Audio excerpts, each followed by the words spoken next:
It's time for your policy breakdown. I wanted to talk about two interesting stories, kind of related, kind of separate. Both have to do with business and making money. So let's get into it with the first story that I wanted to talk about. Here we go. So behind me, we have two contenders for the GOP nomination in 2016 for president.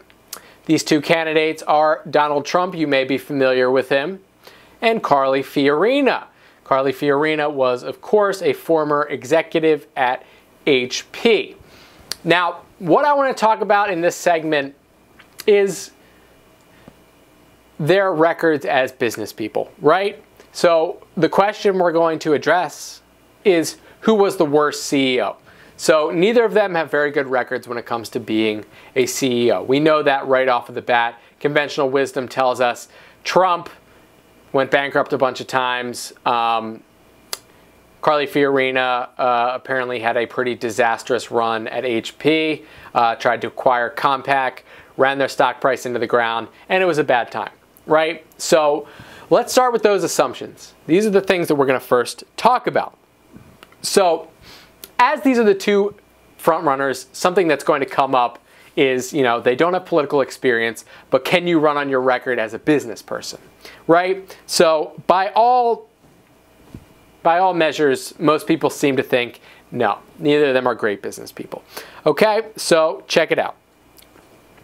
In some of the debate on Wednesday, Trump couldn't resist the opportunity to point out that Fiorina's business decisions led to the destruction of a company that she once won, HP or Hewlett-Packard. Meanwhile, Fiorina jabbed back, saying that Trump ran up mountains of debt as well as losses using other people's money and was forced to file bankruptcy not once, not twice, but 4 times.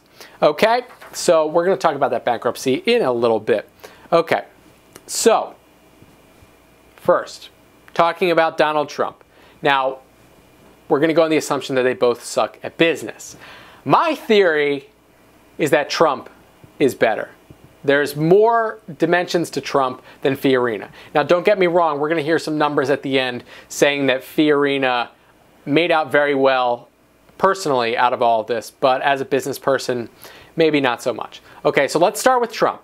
First of all, let's talk about his bankruptcy, right? 4 bankruptcies. Now, what many people don't know is none of those were his personal bankruptcies, and that's an important distinction to make. Okay, so check this out. Here we go. In the early 1990s, Donald Trump was nearly insolvent. He had basically no money, dealing with a horrible, horrible, ugly divorce, and his casinos were heading towards bankruptcy. Not a great place to be, and executives in that position rarely rebuild either their careers or their boost. And this is where I want to talk about Donald Trump and why he is actually a great business person. It's during this time period where Donald Trump realized his strengths and his weaknesses and acted appropriately. Okay, it turns out that Donald Trump is not a great land speculator. He is not a real estate mogul, but what Donald Trump is, and what we forget because he does it so effortlessly, is he is a branding genius, right? He's a public relations guru. He's very intelligent. It may not seem that way, but many of the things that he does are very, very calculated, right? Running for president, right? Ultimate PR move. Everyone's talking about Trump. When he ran 4 years ago, same thing. People were talking about Trump. Okay, so here's the story, how it happened. Okay?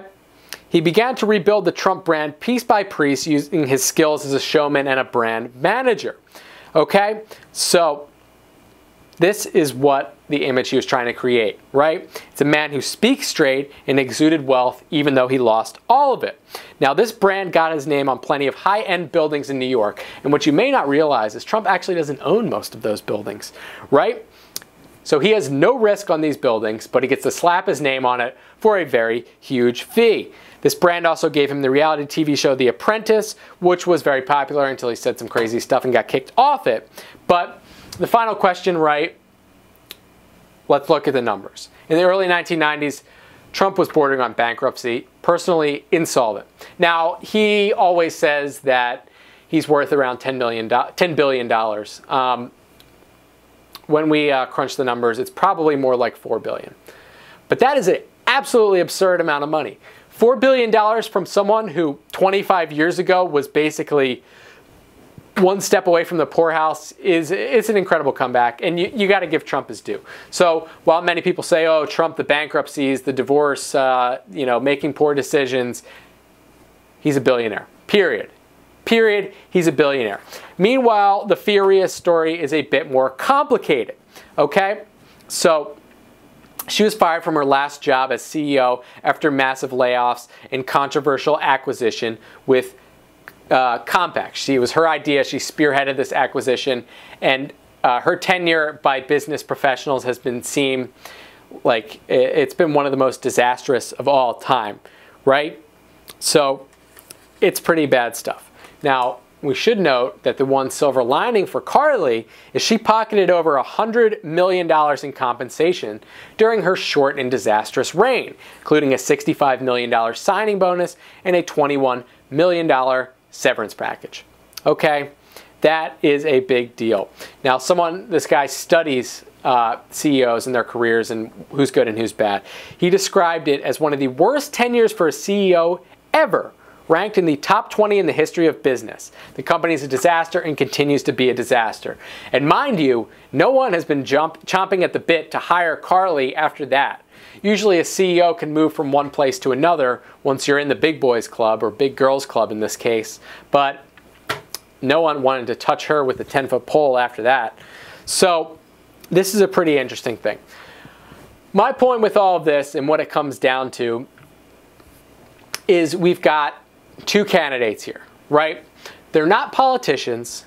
They don't claim to be politicians. They claim for one reason or another that they're better for America because they are not part of the status quo. Makes sense, right? But what's interesting about all of this is that we've got two different records. Neither of them can really run on their record as a business person, but it's my argument that Donald Trump is shadily a business genius, right? I mean, think about it. Carly Fiorina crashed Hewlett-Packard and then got a new job. Let's say she worked at Amazon or something. I don't know. It doesn't matter. Pick any company. And she brought it right to the top, and she was a billionaire as a result. Then we'd be having a different conversation. And that's what happened with Donald Trump and his personal brand, right? He took his experience in his bankruptcies, learned that, hey, listen, I'm not a great land speculator. Maybe real estate isn't exactly where my strengths are. It can be part of it, but I need to think about what are my strengths, right? I'm a showman, I'm a brand, I'm a personality, and, love me or hate me, people like to talk about me. And he parlayed that into a massive career, reality TV, book deals, endorsement, his name all over New York City, and now somehow this guy is in first place in the American Republican field for the 2016 presidential election. There you have it, folks. I am definitely interested to hear what you guys have to say about this. As always, hit that subscribe button. Check us out on Twitter. Send me a note at Fowler Show, or go to facebook.com/Richard Fowler Show. Let me know what you think, folks.